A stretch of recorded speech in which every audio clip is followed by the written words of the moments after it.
అయోధ్య రాముల వారిని తలుచుకోకుండా ఉండలేము. అలాగే అయోధ్య పూజా సామాగ్రి కూడా వాడకుండా ఉండలేము. అయోధ్య పూజా సామాగ్రి వాడండి, మీ పూజని పరిపూర్ణం చేసుకోండి. డీలర్షిప్, డిస్ట్రిబ్యూషన్, హోల్సేల్ కై సంప్రదించవలసిన నంబర్లు.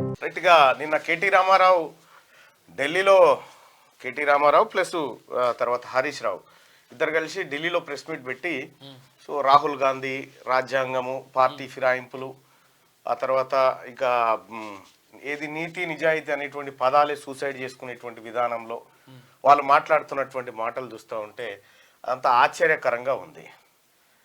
ఎందుకంటే కేటీ రామారావుయే చాలా వీడియోలు ఉన్నాయి, ఇప్పటిదాకా వేసి ఉంటారు బహుశా మా వాళ్ళు. అవే చాలా వీడియోలు ఉన్నాయి. వీళ్ళు ఏం చేసిరు, ఏం కథ, గతంలో ఏం మాట్లాడారు, ఏం ఎట్టెట్లా అనేది నేను 2020 సంవత్సరంలో చెప్పిన స్టేట్మెంట్ ఒకటి నాకు ఇప్పుడు తవ్వకాలలో దొరికింది. 2023 తర్వాత టీఆర్ఎస్ పార్టీ అడ్రస్ గల్లంత అయితే భూస్థాపితం అవుతుందని 2020లో చెప్పిన, 4 ఏళ్ల కింద చెప్పిన. అప్పటికి సింగ్ మీద ఉన్నాడు కాక, 106 మంది ఎమ్మెల్యేలు, ఇక ఏం లేదనేటువంటి విర్రవిగేటువంటి పరిస్థితిలో ఉండే కేసీఆర్. ఆ రోజే చెప్పిన, నీ 2023లో నీ పార్టీ భూస్థాపితం కాబోతా ఉంది అని చెప్పిన. నువ్వు అలా నా మాటిని మేల్కుంటేనేమో ఏం కాకపోవు, వినకపోతివి, అట్లాంటి వారు నన్ను జైల్లో పెడితివి. ఆఖరికి ఏమైంది, ఇవాళ ఇదే పరిస్థితి వచ్చింది. ఇవాళ నీతి వ్యాఖ్యలు చేస్తూ ఉన్నారు, పార్టీలను ఫిరాయిస్తారా. 2014లో కూడా పొన్నాల లక్ష్మయ్య గారు పిసిసి చీఫ్గా ఉన్నప్పుడు కేసీఆర్ ఇవే వ్యాఖ్యలు చేసిన, 63 సీట్లు గెలిచినప్పుడు సీరి చింతకు కడతారు జనం, అట్లా చేస్తారా ఇట్లా చేస్తారా అనే డైలాగులు కొట్టిండు. ఆ తర్వాత కేసీఆరే కాంగ్రెస్ను చీల్చిండు, టీడీపీని చీల్చిండు, ఆఖరికి లెఫ్ట్ పార్టీ బీఎస్పీని కూడా దాంట్లో విలీనం చేసుకున్నటువంటి సందర్భంలో ఇగో సరే ఈయనది పెడదామన్నా. ఇక్కడ ఎవరన్నా ఒక్కరన్నా టీఆర్ఎస్ పార్టీకి సంబంధించినటువంటి వ్యక్తి ఎవరన్నా ఒక్కరు నీ మాటల్ని పోని మనం చేసింది గతంలో కరెక్టే అనేటోళ్ళు ఉన్నారా? ఇవాళ నీ పార్టీని వదిలిపెట్టి పోతా ఉంటే ఇక మీరు చేస్తే సంసారం, అవతలోడు చేస్తే వ్యభిచారం అయినట్టుగా కాంగ్రెస్ పార్టీకి ఏ రోజు కూడా పార్టీలను ఫిరాయించాలనేటువంటి ఉద్దేశం లేకుండే మొన్నడ ముఖ్యమంత్రి రేవంత్ రెడ్డి గారు క్లియర్గా మనకు ప్రజలు ఇచ్చిన మ్యాండేట్ సరిపోతుంది, మనం అధికారానికి కావాల్సినటువంటి సంఖ్యాబలం ఉంది అనేటువంటి కట్టుబాట్లలో ఆయన ఉండి పరిపాలన కొనసాగిస్తూ ఉంటే నీ ప్రభుత్వాన్ని కూల్చేస్తాం, ఇంకా నెలనే ఉంటుంది, ఇంకా 3 నెలలే ఉంటుంది అన్న తర్వాత ఎవరైనా అధికార పక్షంలో ఉన్నటువంటి ఎవరైనా సహజంగా ఏ పని చేయాలో ఆ పని చేసిరు అంతే. ఇవాళ కాంగ్రెస్ పార్టీ కాకుండా చాలామంది అనుకుంటుండొచ్చు పార్టీలను ఫిరాయించుడు తప్పు కదా అని. ఎస్, కాంగ్రెస్ పార్టీ, రాజీవ్ గాంధీ గారు పార్టీ ఫిరాయింపుల నిరోధక చట్టాన్ని తీసుకొచ్చినటువంటి వ్యక్తి. దానికి మీరు సమర్థనగా ఏం చెప్పుకోరు, పార్టీలను ఫిరాయించడం తప్పు, కానీ ఎల్పీలను కలుపుకోవడం తప్పు లేదు, అది రాజ్యాంగం యాక్సెప్ట్ చేస్తుందని చెప్పి కేటీ రామారావు చెప్తా ఉన్నాడు. అయితే ఒక మాట అడగదలుచుకున్నా నేను, వీళ్ళు అసలు వీటికి పోయింది ఏ పని మీద పోయారు? కేటీ రామారావు, హరీష్ రావు ఢిల్లీకి ఏ పని మీద పోయారు? కవితను కలవడానికి. కవిత కేసు వ్యవహారంలో ఎందుకు ఉరికిర్రంటే ఇంటికి ఫోన్ చేసి కన్నీళ్ళు పెట్టుకుందట కవిత, నా పరిస్థితి ఏందని. సరే, సహజంగానే బిడ్డ జైల్లో ఉన్నప్పుడు తండ్రికి ఆవేదన జరుగుతుంది, ఆ ఫోన్ సవలత్ ఉంటుంది అన్నట్టు ములాఖాత్ ఫోన్ సవలత్తులో కన్నీళ్ళు పెట్టుకుంటే అన్నను భావన పంపిస్తున్న బిడ్డ అని పోయారు. పోయిన తర్వాత వీళ్ళు పోయిందేమో చెల్లె కోసం, ఇలా చెల్లెని జైలు వేసిందేమో ఎన్డీఏ సర్కార్. ఎన్డీఏ సర్కార్ అంటే ఎవరు? భారతీయ జనతా పార్టీ సారథ్యంలో నడుస్తున్నటువంటి ఆ సర్కార్. మా చెల్లెను అక్రమంగా అరెస్ట్ చేసిర్రు, మా చెల్లెను అన్యాయంగా జైల్లో పెట్టిరని వీళ్ళు ప్రెస్ మీట్ పెట్టి నరేంద్ర మోడీ గారినో ఎన్డీఏ ప్రభుత్వాన్నో వాళ్ళ పాలసీలను విమర్శిస్తే బాగుండేది.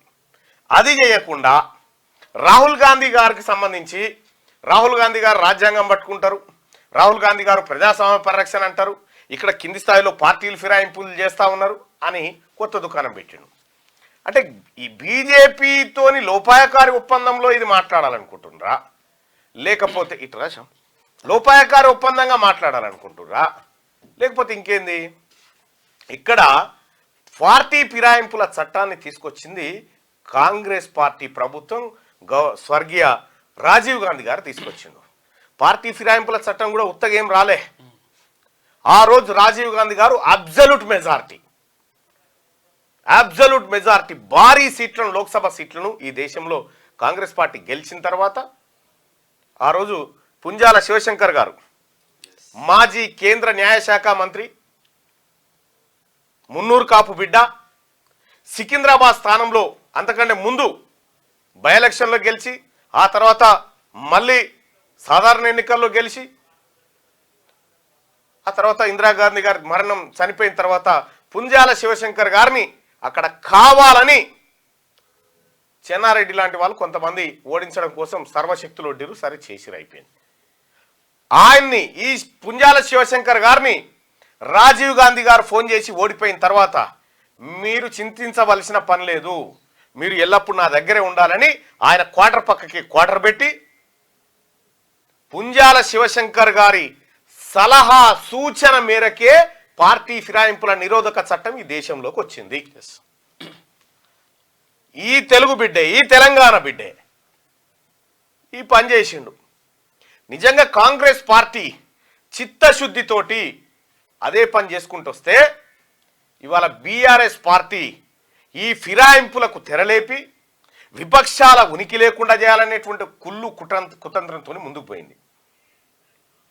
ఇవాళ మీరు డైలాగులు కొట్టకపోతే హరీష్ రావు గారు, మీరు, కేటీఆర్ గారు, కేసీఆర్ గారు, మీరు కూడా కదా డైలాగులు కొట్టిరు. 3 నెలలు అయిపోతుంది ఈ ప్రభుత్వం అంటే ఎట్లా పోతుంది? 67 మంది ఎమ్మెల్యేలతో ఉన్నటువంటి కాంగ్రెస్ పార్టీ ప్రభుత్వం కూలిపోవాలంటే వీళ్ళని ఎత్తుకపోవడమే కదా. అంటే మీ వాళ్ళని ఎత్తుకపోతాం, కాంగ్రెస్ పార్టీ అధికారాన్ని దించేస్తాం అనేటువంటి అహంకారపూరిత మాటలతోని మీరు మాట్లాడిన తర్వాత మరి ఇక్కడ ఉన్న కాంగ్రెస్ పార్టీ ప్రజలు ఇచ్చినటువంటి మ్యాండేట్ని కాదని ప్రజా అభిప్రాయానికి వ్యతిరేకంగా మీరు వ్యవహరిస్తున్నప్పుడు ఒక అడుగు స్టెప్ ముంగడు చేయాల్సి వస్తుంది, తప్పది. అదే జరిగింది. ఇవాళ నువ్వు పోయినసారి ఏం చెప్పినావు కేటీ రామారావు, నిన్నేం మాట్లాడుతున్నావు ఆ వీడియో, ట్విట్టర్ వీడియో ఏది? ఇప్పుడు మరి కాంగ్రెస్ కూడా వద్దంటుంది అదే కదా, కాంగ్రెస్ పార్టీ కూడా వద్దంటుంది అదే. మీకు అర్థం కాని విషయం అదే. ఆ రోజు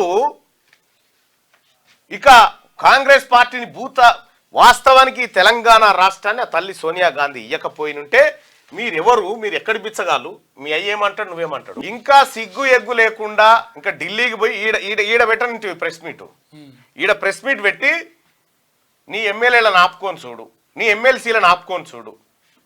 చేతగానటువంటి వ్యవహారంతో ఇవాళ ప్రజలు ఎన్నుకున్న ప్రభుత్వాన్ని కూలుస్తావా నువ్వు? ఎట్లా కూలుస్తావు? అంటే అహంకారమా? నీకు ప్రతిపక్ష పాత్రలో ఉండమని చెప్పి ప్రజలు చెప్తే నువ్వు అసెంబ్లీ సమావేశాలకే డుమ్మ కొట్టినటువంటి మొనగానివి.